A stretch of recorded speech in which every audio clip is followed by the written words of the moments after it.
Terve taas kaikille.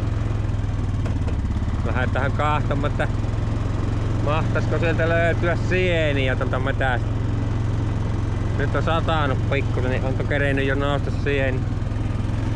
Täällä on ylämankare. Hiehat on nyt jonkun aikaa täällä laajuntamassa tätä kuivaheinän sänkeä. Kyllä ne vaan kummasti on siitä naplana heinä. Huomaa tämä ero tässä ajan ulkopuolella ja sisäpuolella. Aika paljon ne on syönyt tota. Se kun ei kasva ennen tuo heinä sillä tavalla. Se huomaa tuon laajuntamisen. Joo, sinne tuonne. Mennään tuonne ja se. Lähdetään kahtomaan löytyykö minkäänlaisia sieniä. On kyllä niin kuivaa ollut tuossa aikaisemmin käytti, niin muutama oli semmonen ihan kuiva käppyrä, että ne oli kyllä niin kuivia ne sienet, että niistä ei ollut kyllä kerätä. Katsotaan, että olisiko ne nyt sen verran piristyneet tästä pienestä vesisatteesta mitä on tullut, joko niitä olisi voinut nousemaan. Laitetaan tässä lähestyä sienipaikkoja pikkuhiljaa, missä normaalisti on muutamia ollut. En tiedä. Lieneekö nyt yhtäkään sen ainoata. Ei hyvältä näytä. Jospa niitä tässä syksyn mittaan tulisi, kun ruppaa varmaan sateilemaan jossain vaiheessa väkisinkin. Parkkeera tähän tämä mönkin ja niin ruvetaan kahtelemaan, että näkyykö täällä mitään. We can stop here. Watch for mushrooms. Anywhere or there's certain spot. That's the spot you know every year. Yes, there is many times, but of course they can be anywhere. It's not.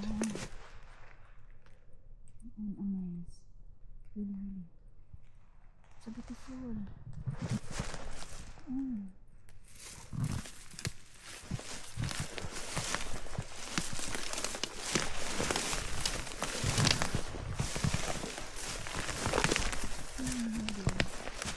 Onhan meillä hienot olosuhteet Suomessa, kun joka miehen oikeasta sopi kerätä sieniä ja marjoja ja mistä vaan. Nyt ollaan tosi ihan omalla maalla, että ei sen puoleen, mutta muutenkin niitähän myös suomalaiset onnekkaat saadaan kerätä luonnon antimia, mistä vaan nyt sattuu huvittamaan.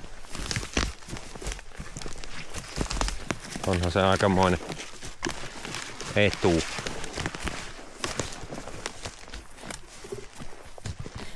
Mutta kyllä tässä nyt kuitenkin sen verran näitä löytyy, että kaastikkeelle päästä.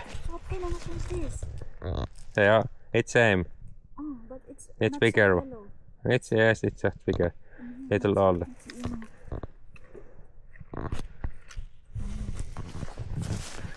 Wow, just to know. Amazing land. Amazing land.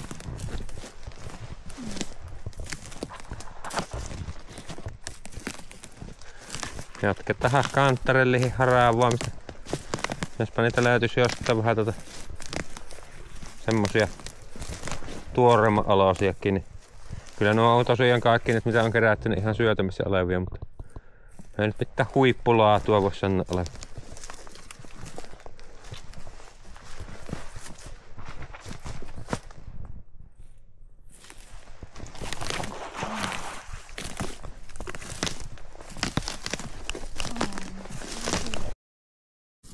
Nehän näitä täältä löytyy, kun kahtella tasaisen varmasti on, mutta ei mitenkään hirveän paljon missään.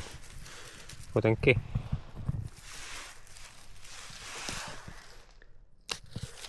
kattavasti. Melkein missä vaan kunhan kahtella.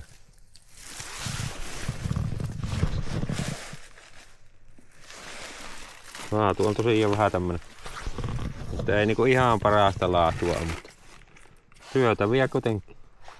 Kyllä näistä jo kastikkeen saa hirveästi jopa siivoamista, kun on kerätty kaikki ne etuinne.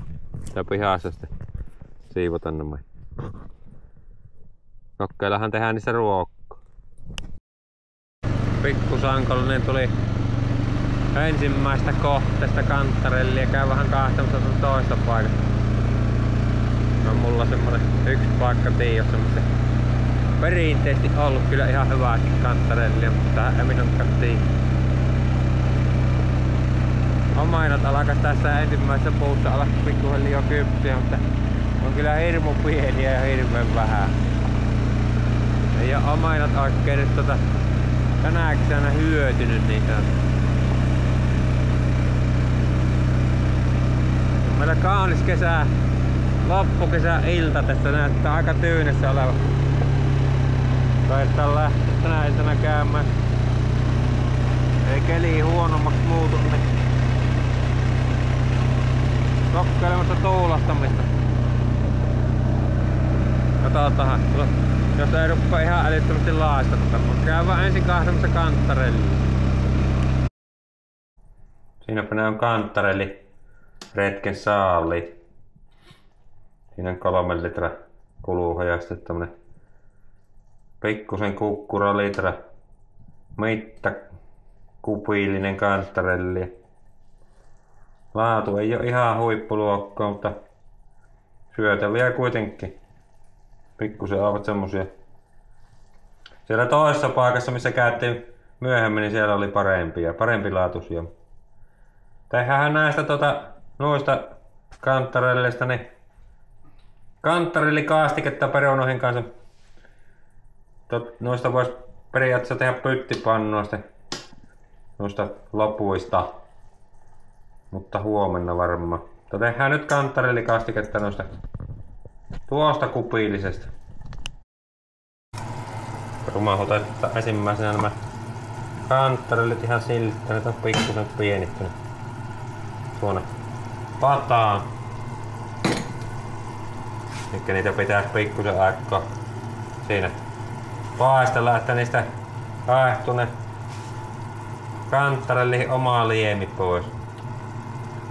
Paistellaan ensin näitä kanttarellia ihan täyttä. Tuolla on minun rakkaan vieraan tavallisia sieniä. Kun nyt muistasin mitä ne oli merkitty, kerättiin niitä tavallisia sieniä sitten. Katsottiin kyllä sienikirjasta, että on erinomainen ruokasieni ihan niinku ryöppäämättä pystyy käyttämään. Hän tekee meidän omalla reseptillä, jotta tekemistä täällä on ehkä viinietiikan kanssa tällä. No ihan varo. What did you put in there? Just the spices. And water. The water. So it was vinegar and sugar. No. Soja, kastiketta, viinietikkoa ja sokeria ja mausteita. Ensin kiehautettiin veistä, niin siinä kyseisen sielin kohdalla oli, että pitää kiehauttaa. Ei ollut muuta, että ryöpätä ei tarvitse. Kitkerän maantakin oli kiehauttaa. Mutta annetaan näihin kanttarellihin tässä nyt omassa liemessä hieman kiehua. Haihautetaan niistä nestettä pois. No niin, nyt ne ruppaa siinä kanttarellit kiehuilemaan. Mikki hituusen aikaa niitä siinä keitellä omassa liemessä, että niihin neste haehtuu vähemmäksi.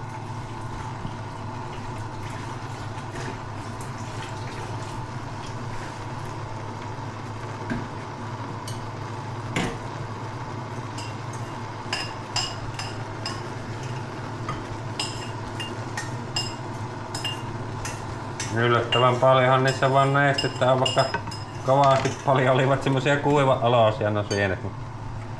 Kyllä niistä vaan nestettä löytyy.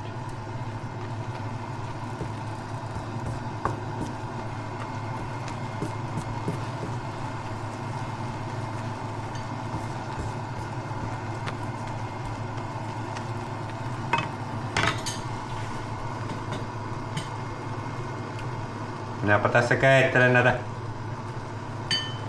vähän aikaa tosiaan saadaan tuota nestettä haihtumaan vähemmän. Jatketaan sitten. Niistä alkaa olla enimmät nesteet haihtuneet. Pistetään tässä. Otin valmiiksi kuvausteknisistä syistä niin tähän kuppiin näitä aineksia. Tässä on 2 ruokalusikallista voita suurin piirtein.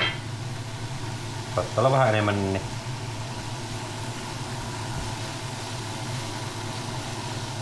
Ja sitten on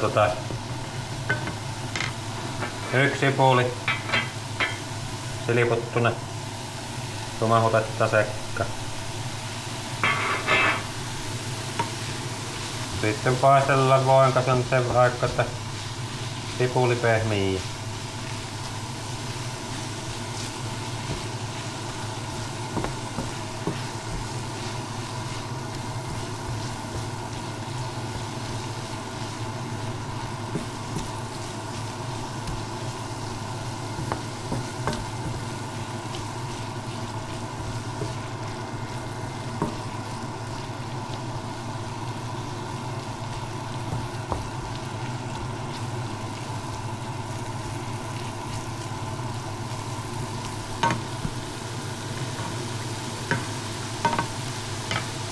Pehmitellähän sipulia palata asiaan.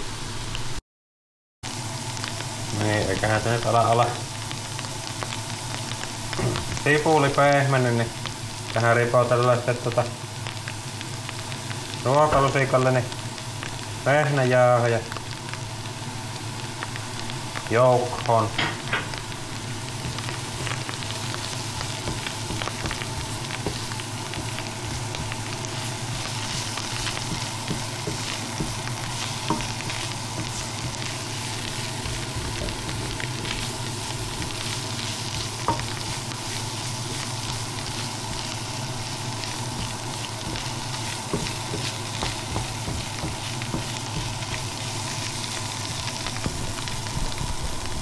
Sitten lisätään ruokakerma. Tässä on ensin 2,5 desilitraa purkki pippuripekkakerma.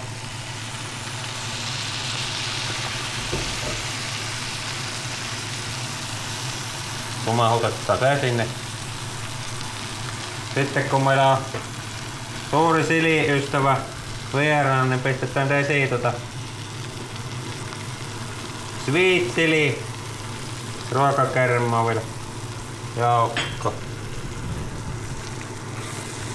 Sitten annetaan vain kastikkeen porista.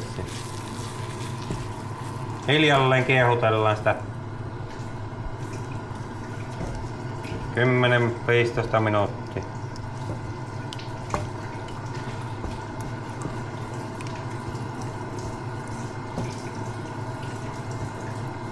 Eiköhän siitä syömäkelpoista tule.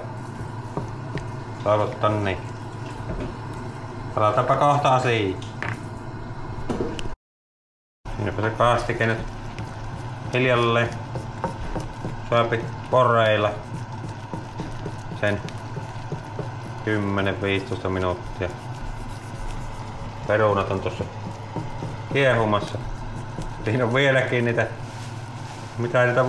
niin sanottuja varhaisperunoita pienen pojan kanssa istutettiin, niin vieläkin on niitä. Vieläkin taitaa olla yksi juuri jäljellä. On niitä hämmästyttävän paljon riittänyt siitä. Ja ne oli ihan Kaapan perunasta. En edes tiedä minkä merkkisiä ne oli. Ne oli ihan Kaapan. Mitä oli Kaapasta ostettuja perunat ja jäänyt vähän tonne jääkaappiin. Niin sanotaanko, että hieman vanhenemman, niin niistä jäätettyjä. Hyvinhän nuo kasvoivat. Hyviä perunoita tuli.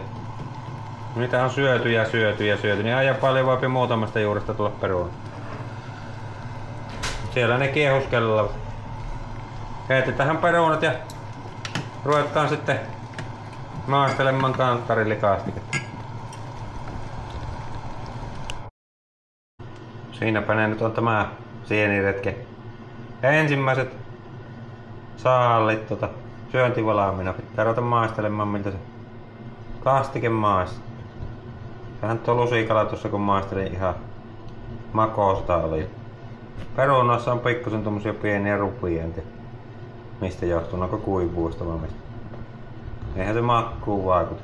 Jopa ruvetaan syömään. Kiitos teille seurasta ja tämä oli tämmönen sieniretki. Käydään syksyn mittaan keräämässä muita sieniä. Tiedän miten tätä kantarellia nyt mahtaa riittää, mutta saatte nyt kuitenkin ehkä 4 litraa tällä kertaa. Nähdään taas seuraavalla videolla. Moikka!